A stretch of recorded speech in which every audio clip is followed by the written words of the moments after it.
Let me ask you first off why you're narrowing your forecast to the downside. Is the outlook looking a little bit more pessimistic as we head into the end of the year?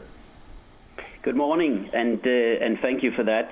I think we are at half year, and clearly for us, we have an improved visibility for the remainder part of the year, and therefore we actually in slightly increasing the range and the guidance on the top line, and we are doing it on the earnings at the lower part of the range.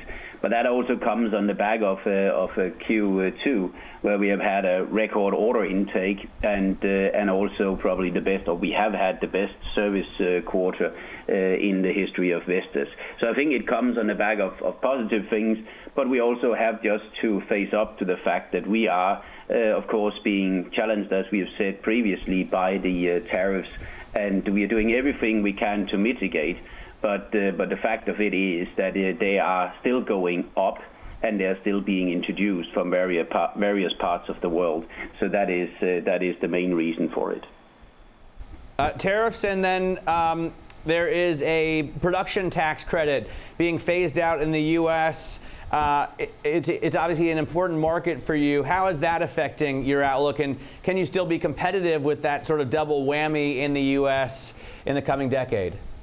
I think that's a long question on a morning like this. I think PTC will be phased out from 100 to 80 year between 20 and 21.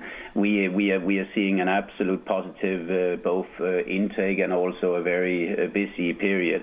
And I'm sure it's far too early to say what that means. I think we as a leader in the industry, we're seeing quite positive also in trying to mitigate that by the technology coming to the market also from the years after 2020. So no, that hasn't got any effect of what we have said in this morning's revised guidance.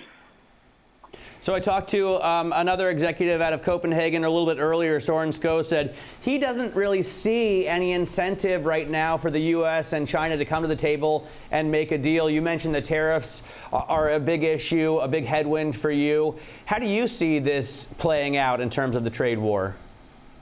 Oh, well, I think I will leave that to the two gentlemen that are discussing it. I think running a global business here, I think we have our full eyes on how to mitigate that through the supply chain, and similar also, how can we try to source and reroute some of our supply chain from other parts, which will force us an increased transportation cost.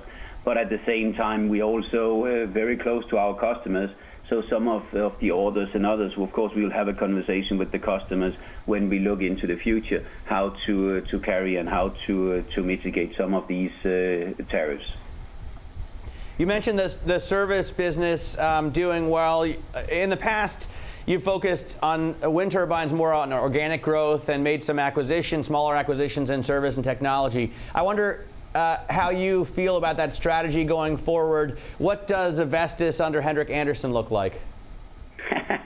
Thank you for that question on day 15. I think I've had the pleasure of being on the board since 2013, and I think that's one of the strongest messages in this is a succession between Andersen and me, which is more of the same.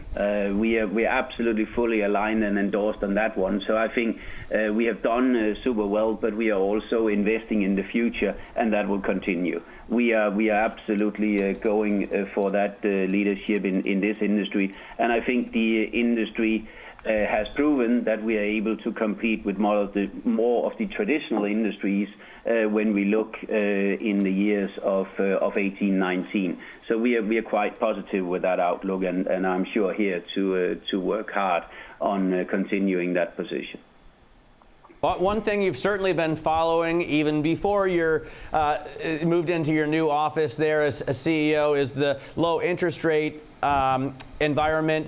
What do these incredibly low interest rates mean to you? Can you take advantage of them? I think it probably means that there is a question mark to how the world is going to develop. That's the negative. The positive side is it is quite a lot easier to finance new investments in a 0% interest rate environment. But at the same time, which is positive for us, because if we look around the world, we just said today we will be investing more than 800 million euros this year. Part of that is also driven for that we are investing in countries where they're committing themselves to the renewable energy for the next 5, 10, 15 years. And that also drives some of the localization programs we see from some of those countries. So for us, it's positive. But we are also keeping an eye on that probably there is an underlying that keeps interest rates low.